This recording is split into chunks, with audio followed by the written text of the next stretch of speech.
No one attended my graduation. There was not a single person in the crowd who was familiar. The family-only row was still empty, even though my name could be heard over the speakers. The chilly metal benches reflect sunlight. Pretending it didn't hurt, I grinned for the picture. My mother texted me 3 days later. For your sister's sweet 16, you'll need $200. No congratulations, just a request. I sent $1 along with congratulations. I replaced the locks after that. My apartment was quiet for the first time, but it didn't last long. The day I was expected to feel seen during graduation. In the May sunshine, the stadium glistened, a haze of proud families holding their phones aloft and navy robes. I immediately looked up, scanning the front rows, when my name resonated. Camila Elaine Reed, Master of Data Analytics. Empty and metallic in the light, the family-only area glared back at me. Where my parents should have been, there is not even a shadow. With my cheeks hurting from pretending, I faked a smile for the picture while clutching my diploma a bit too tightly. Laughter blossomed like confetti all around me. Parents were kissed by the students, friends sobbed into bouquets. I was snapping pictures by myself next to a stranger's family, and as the camera clicked, my smile dwindled. In order to appear busy, I then remained in the courtyard, looking through my phone. My classmate Ruby squealed when she saw me. "You succeeded!" Her folks took happy pictures of us together. She pivoted and looked around the throng. "Your family is running late. Where are they?" I said a falsehood.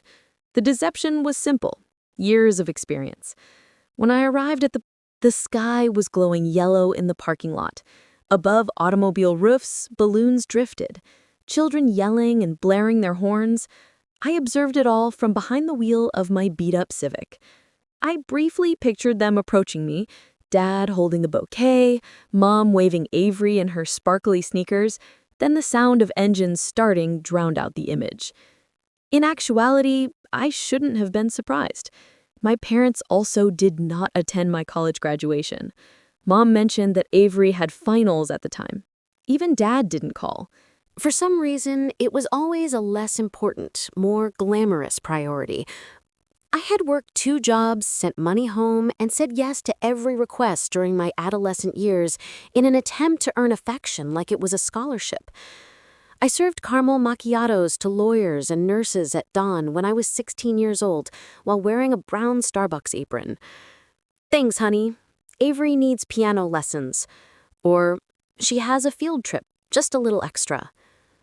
I believed her the first time she said, "You're our pride." I imagined love. It sounded like gratitude. I realize now that it sounded like a duty. I persuaded myself that this degree would alter everything when I started graduate school, that perhaps if I only accomplished enough, she would view me as her equal, rather than as a fallback option or a reliable source of income masquerading as a daughter. At the time, I was unaware that even success might be used as an excuse. That message showed up on my phone 3 days after the ceremony, while the gown and cap were still hanging by the door. $2,100 is required for your sweet 16, sister? Nothing, just numbers, and a deadline in that same subdued expectation. No congratulations, no interest in how it went. I spent a lot of time staring at the words. Then, something inside of me happened. At last, a tiny, worn-out, and long-ignored creature stood up. It was so long that I stared at that message that the phone darkened and locked itself. $2,100. Instead of being a plea, the precise number hung there like a command. By now, I ought to be numb. My family has been speaking in terms of money rather than love for years. However, on that day, it didn't come off me as easily as it once did. Perhaps it was the silence following graduation and the sound of all the hands clapping that weren't for me. Perhaps it was just that I had finally run out of excuses to continue purchasing affection that never existed. I felt something harden when I opened my banking app and realized that I had barely $3,000 saved. I pushed send after entering $1, Congrats, and a note. I sat there staring at the flashing word on the screen for a long minute. The drawer by the entrance door was then opened by me. Removed the extra key that my mother had insisted on retaining for emergencies and threw it in the garbage. I contacted a locksmith that evening. An hour later, an elderly guy with a gentle voice and instruments that clinked like wind chimes when in use showed in. Solid and definitive, the new lock clicked into position. I stayed in the doorway for a time after he departed, taking in the subtle scent of metal and oil. I had never set a limit in my life until that moment. Sunlight entered my tiny apartment the following day. I made coffee, observed the vapor curl, and the silence didn't make me wince for the first time. I owned it. Nobody was able to enter. Nobody had anything to ask for. There was a sound to peace. That is, until the knocking began. Firm, steady, and rhythmic. I went cold. My landlord, Mrs. Patel, was not the one who called first every time. 2 uniforms filled the hallway as I peered through the peephole. Calm and professional, according to a Denver police officer. Read, miss. With my pulse pounding, I opened the door. Indeed, the taller cop, a 30-something black man, displayed his badge. Your mother called us. She stated she's concerned you would hurt yourself because you've been acting strangely, changing your locks and not returning calls. It was so ridiculous that it went back to being tragic that I nearly laughed, not because it was humorous. Quietly, she followed my instructions. His gaze grew softer. All we have to do is make sure you're all right.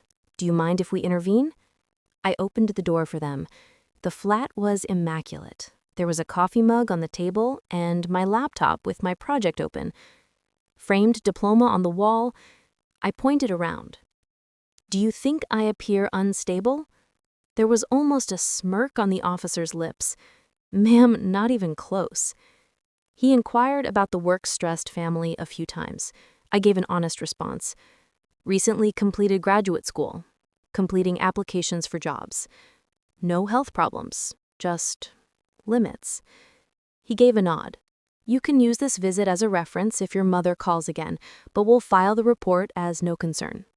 He said, sometimes when people turn to leave, right before they left, start advocating for themselves, others become alarmed. It happens more often than you may imagine.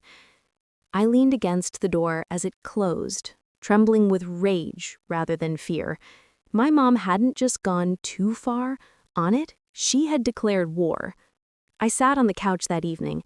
I still have the police report in my mailbox. I relived how she had tricked me into sending money throughout the years. Every time I hesitated, Mom would remark, "Family helps family." It had never been about caring, but about control.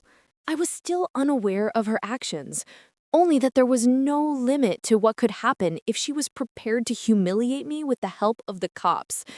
My apartment's quiet no longer felt serene. I was done waiting to be hit, and it seemed like the prelude to a hurricane. The city was still silent in a gentle haze when I awoke early the following morning. On the table next to the police report, my phone was face down. My mother had not contacted me since the evening she delivered them to my door, but I realized that her stillness was a tactic, not a sign of peace. I opened my laptop and poured coffee with the intention of losing myself in job applications. I accessed my financial app instead. I felt a pit in my gut. I received 2 additional credit queries that winked back. Discover and Capital One. Both new, both unknown. My chest constricted. I hadn't submitted any fresh card applications. I went to my credit report by clicking.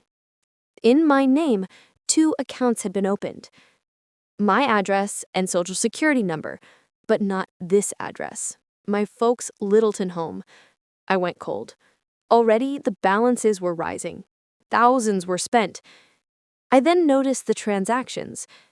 Glam Studio, Denver DJ Agency, and Cherry Creek Events. Like a bullet, my mother's text message rushed back. $200 is needed for your sister's 16th birthday. It wasn't a request.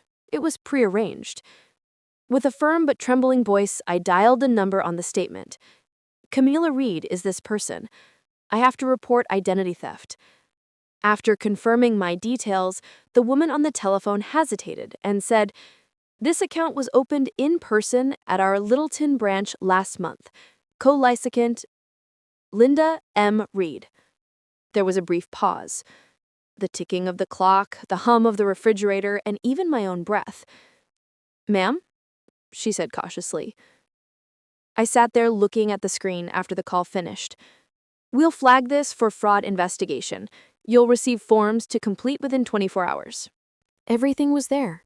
The address, phone number, and signature of my mother.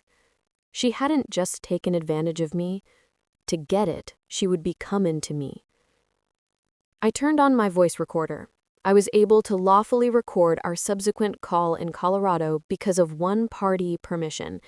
I gave her a call. 3 rings later, she picked up. Her voice was piercing. "So you're alive?" "Mom," I answered nonchalantly.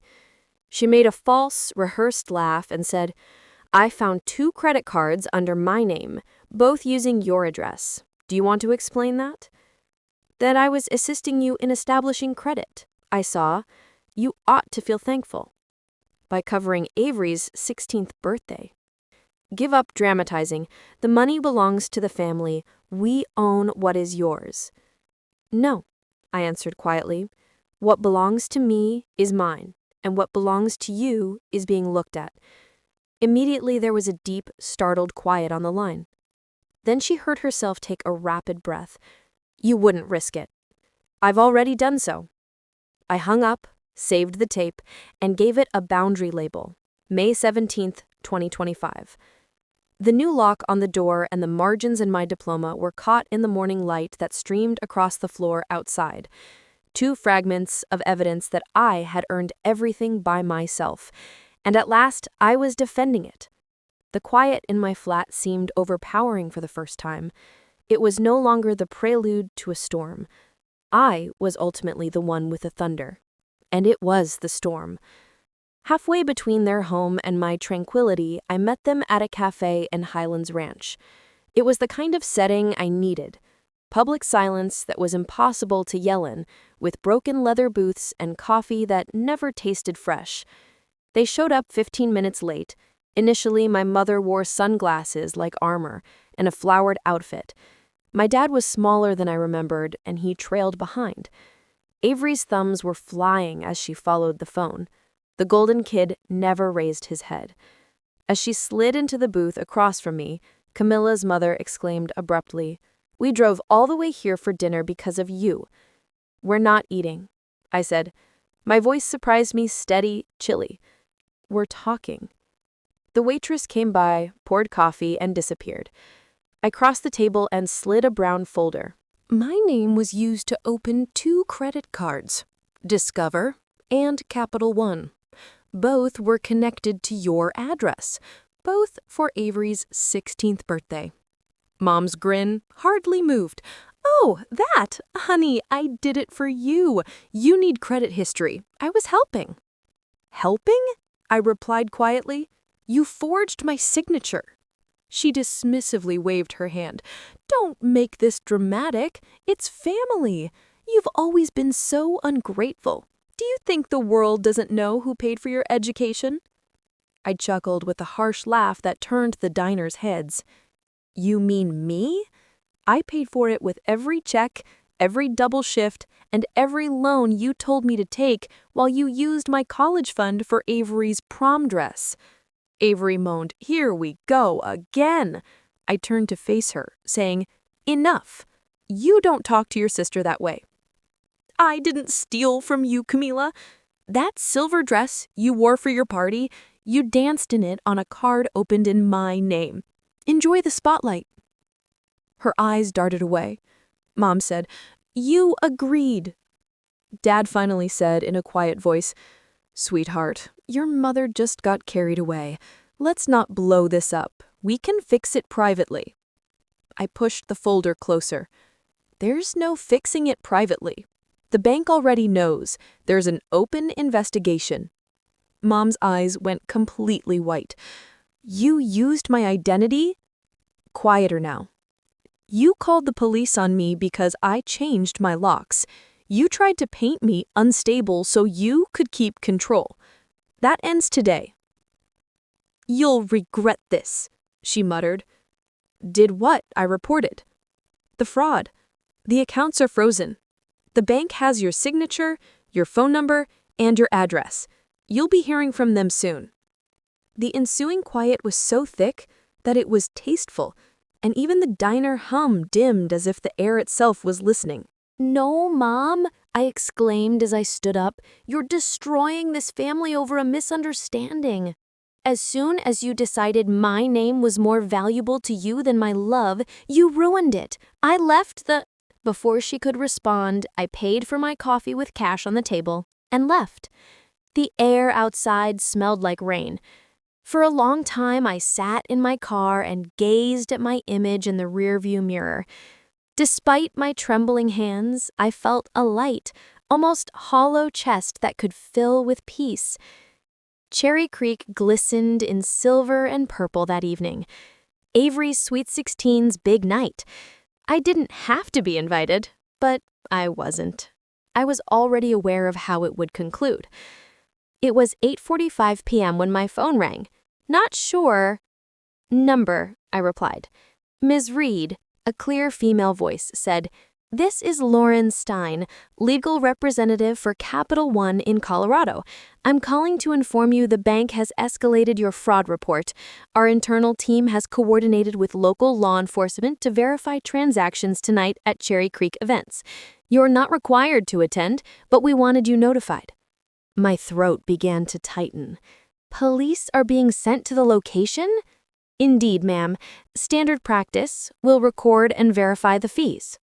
I hung up, thanked her, and took a seat. I could hear a little tune coming from downtown through my open window. A party that is going to fall apart. My phone buzzed once more 40 minutes later. Avery sent me an SMS. Are you crazy? The police have just arrived. The DJ came to a halt. Everyone is looking. Mom is going crazy. Then one more. Her name is being called. Your name was said by the bank employee. What did you do? I didn't respond. I was not required to. 2 officers entered the illuminated banquet across town. In the meanwhile, hallway, calm authority pierced the neon haze without sirens. A banker trailed behind, carrying a folder filled with contracts and receipts. The crowd murmured. Good evening, an officer said, voice even. We're here to verify a report of credit card fraud associated with this event. The charges were made using an account under the name Camilla Reed. The cameras were raised.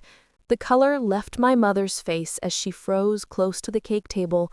Her voice was shaking as she said, There must be a mistake. The banker read aloud as he opened the folder. Linda M. Reed is the principal applicant. Co-signer without authorization. The transaction data show that someone else's identity was misused. Shocks. Isn't that her daughter's name? Someone murmured, but Mom's lips opened without making a sound. Mom, what did you do? Avery whispered as she stood in the middle of the floor with tears in her eyes. The officer's tone stayed neutral. No one will be arrested tonight. This is only paperwork for the bank's case, but we'll need to obtain copies of the receipts and ID verification. The only sound in the ensuing quiet was the flickering of camera flashes. Half of the attendees pretend not to catch it, while the other half do. The DJ unplugged his equipment in a matter of minutes. The humid air caused the banner that said, Avery's Sweet 16, Born to Shine, to sag.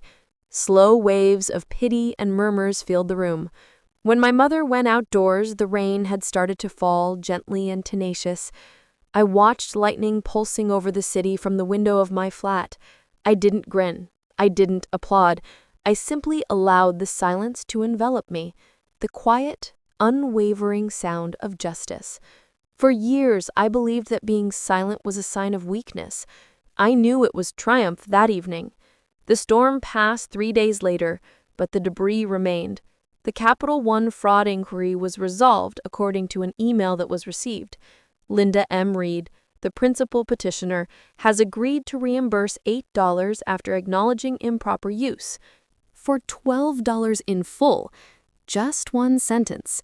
No drama, no apology, just the truth on paper at last. Word quickly got out. In a community like Littleton, rumors spread more quickly than the truth. At church and in the grocery aisles, people whispered, "Have you heard about the Reddings? A bank in the Sweet 16." 30 seconds of pandemonium in Avery's party film. Before she locked her accounts, police in disbelief received 500,000 views. At work, my father received a silent rebuke for allowing their mail and financial statements to be sent to his business address. I didn't feel bad for once. Neither of their communications received a response from me. Out of tiredness, not rage, I had finished outlining what ought to have been clear. I terminated all of my mother's accounts, froze my credit, and completed the FTC documents. Next, I printed the last confirmation letter and hung it on my wall next to the locksmith's receipt and my framed diploma. 3 documents next to each other: proof of work, proof of safety, proof of independence. I brewed that evening. Tea, opened the window, and let the night air from Denver in. Below, the city pulsed with vitality and indifference. The stillness didn't hurt for the first time. It recovered. 6 months later, the air was clear and forgiving as autumn covered Denver streets gold with falling leaves. At my new position at Nova Data Labs, I was surrounded by people who valued my work rather than my skills. 3 items were hanging on my wall: the old lock I once replaced, my graduation, and my new employee badge. They shared a single story between them: how I ultimately made my own decision. You're not alone if you've ever needed to establish boundaries in order to breathe. To find out how many of us actually changed the locks, let me know where you're watching from.